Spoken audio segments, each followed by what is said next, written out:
Okay, and our last one. Number 6, I guess I couldn't count that day I made the note sheet. So, because obviously after 19 comes 6. Okay, so we are going to take cosine to the 5th. That's our first one, and we're going to break it up.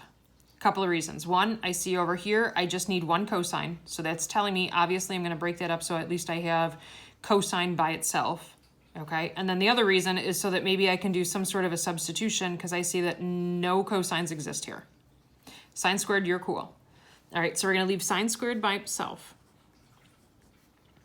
I'm going to start by at least saying, well, what would cosine to the 4th x times cosine do? Well, number 1, that would produce cosine to the 5th. Number 2, that would give me my cosine on this side. Okay, now I'm going to say, all right, well, what could I do with cosine to the 4th? Okay, well, a different way you could write that would be like saying cosine squared x squared. So again, go back to your exponent properties. If I have a power raised to a power, I'm multiplying. Cosine squared times cosine squared would get me cosine to the 4th. So these two things are the same value, just written differently. Okay, so now I have cosine squared x. Okay, so if I think, again, I don't want cosines, let's go back to our Pythagorean identities. I know cosine squared is equal to 1 minus sine squared.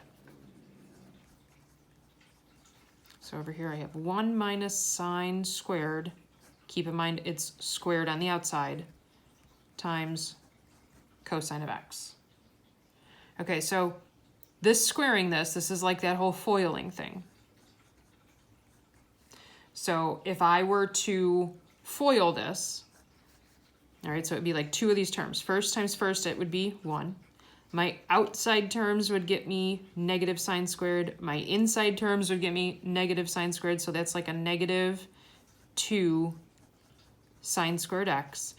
And then my last, a negative sine squared times a negative sine squared is a positive sine to the 4th x. And then again, we have the cosine on the outside.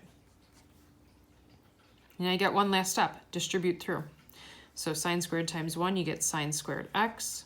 Sine squared times negative 2, so we get a negative 2 sine to the 4th x.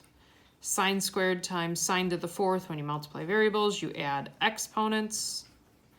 And we have our cosine on the outside. And that was fun.